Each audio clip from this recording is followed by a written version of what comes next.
Nilipat ko yung aking mga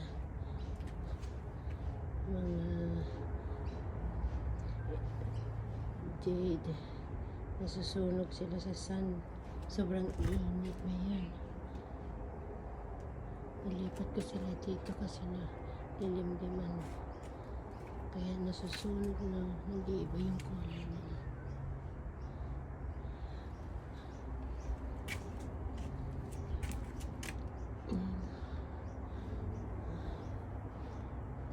Umalis ako, hindi nadiligan, mangit yung ano.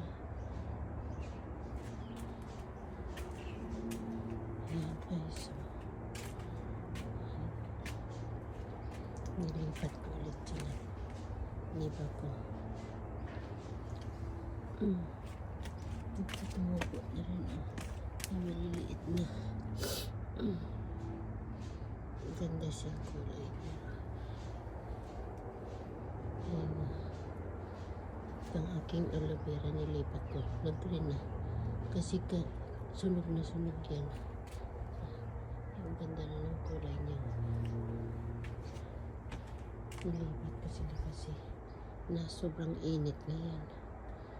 Yung gusto kong paborito. Ang ganda ng ano niya.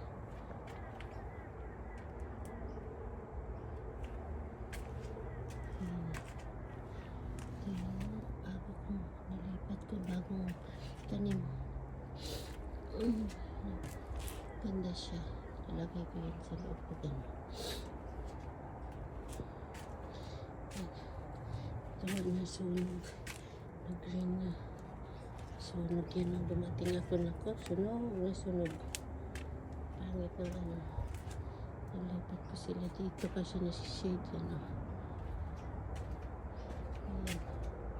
Naligay din sa loob ng bahay. Pinapaayos ko lang yung tubo niya. Nalipat ko yan sa loob. Ganda niya sa loob ng bahay.